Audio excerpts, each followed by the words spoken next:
মনে রাখবেন, যেই মেয়ে যেই মহিলা নষ্ট হয়ে যায়, মেয়ে যদি চরিত্রহীন হয়, মেয়ে যদি অপবিত্রা হয়, মেয়ে যদি খারাপ হয়, তো এটা বিরানি পৌঁছলে জাগাত রাখুন যায় না, একবারে দূরের ডাস্টবিনে ফেলে দিতে হয়। কোনো নারী পচে যাওয়া, মেয়ে নষ্ট হয়ে যাওয়া, মহিলা নষ্ট হয়ে যাওয়া, আল্লাহর কসম এটা শুধু পচছে না, এটা দুর্গন্ধে পুরা সমাজটা শেষ করে দিচ্ছে। নারী নষ্ট হইলে সব শেষ। ভাত ফুরান হইলে রাতের ভাত সকালে পানিত ভিজাইয়া খাওয়া যায়, বেডি নষ্ট হইলে এটারে আর জাগাত রাখে। যে মেয়ে বেহায়া দুশ্চরিত্রা, যে মেয়ে কোনো হারাম প্রেমে ঢুকে গেছে, যে মহিলা বিবাহিতা কোনো পরকীয়ায় আসক্ত, মনে করেন ওই সমাজও শেষ, ওই ঘরও শেষ, ওই স্বামীর জিন্দিগিও শেষ, ঘরটাই তখন জাহান্নামের টুকরো। এই জন্য কোরআনুল কারীমের মধ্যে আল্লাহ তাআলা বলছে, শয়তানের চক্রান্ত দুর্বল, দাঈফা, নারীর চক্রান্ত আজিম, ভয়ানক। ইবলিসের চক্রান্তের চাইতে সরাসরি আল্লাহর কোরআনে আছে নারীর চক্রান্ত তার চাইতে ভয়ানক। নারী অসৎ হইলে শেষ। বেডি যদি সিদ্ধান্ত নেয়, এই জামাই তোরে বেড়া আমি তোর বাপের লগে মাল লগে দেবর ননদের লগে তুই কেমনে থাকস, আমি বেডি বাচ্চা দেখতে দেখা দিতাম না, তো মনে করেন শেষ। বুঝেন? মহিলা যদি সিদ্ধান্ত নেয় আমি আমার জামাইয়ের আপন মা বাবার সাথে, জামাইয়ের ভাই বোনের সাথে চলতে দিব না, তো এর চাইতে দুর্ভোগ আর লাঞ্ছনা ওই ফ্যামিলিতে আর হয়। এই জন্য মাদের ইসলাহ খুব দরকার, বোনদের ইসলাহ খুব দরকার, নারীর সংশোধন খুব দরকার। কোরআনুল কারীমে আছে, ইন্নামা ইউরিদুল্লাহু লিইউযহিবা আনকুমুর রিজসা আহলাল বাইত।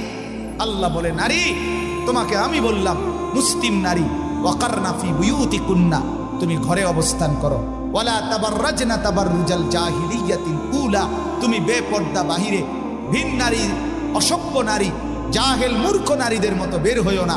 3 ওয়া আকিমনাস সালাহ, আল্লাহ বলছে কোরআনে, নারী তুমি 5 ওয়াক্ত নামাজ পড়ো, ওয়া আতিনাজ যাকাত, বছর শেষে হিসাব করে তোমার স্বর্ণ রৌপ্য গহনা অলংকারের যাকাত প্রদান করো। আর 5 নাম্বার, ওয়া আতিইনাল্লাহ ওয়া রাসূলা, আল্লাহ এবং রাসূলের আনুগত্য করো। আল্লাহ বলে, নারী কেন বললাম? এ আল্লাহ তখন বলছে, আমি আল্লাহ চাই তুমি নারীর মাধ্যমে তোমার পুরা ঘরটাকে পবিত্র করে নিতে। যে নারী নামাজি, যে নারী চরিত্রবান, কসম আল্লাহ, সে ঘর পুরা পবিত্র হয়ে যায়। আল্লাহ আমাদের বোনদেরকে তৌফিক দান করে, আল্লাহ আমাদের মাদেরকে তৌফিক দান করে। হ্যাঁ বাপ, আপনারা যত্নবান। আমি প্রত্যেক দিন বলি, খাট পালং আর সোফা, ফার্নিচার আর দালান বিল্ডিং, টাইলস আর বাথরুম, এটা আপনার জিন্দিগির কামিয়াবি না। আপনার স্ত্রী সন্তানের ঈমান, আপনার স্ত্রী সন্তানের নামাজ, আপনার স্ত্রী সন্তানের পর্দা, আপনার স্ত্রী সন্তানের কোরআন, আপনার স্ত্রী সন্তানের হালাল হারাম মেনে চলা, আল্লাহর কসম এটাই আপনার সংসার, এর মধ্যেই আপনার সফলতা, এর মধ্যেই আপনার জান্নাত, এর মধ্যেই আপনার পরকালের মুক্তি। আল্লাহ বুঝার তৌফিক দান করুন। শেষটা হইল আখিরাত, এটাই শুধু তরজমা বললে আপনারা বুঝে ফেলুন। শেষ এক হইল জীবনের সব কিছু আমার হবে কার থেকে, আর জীবনের সব কিছু আমাকে সাজাইতে হবে কার মতো। এই সহজ বুঝলেন না? আর রয়েছে কি?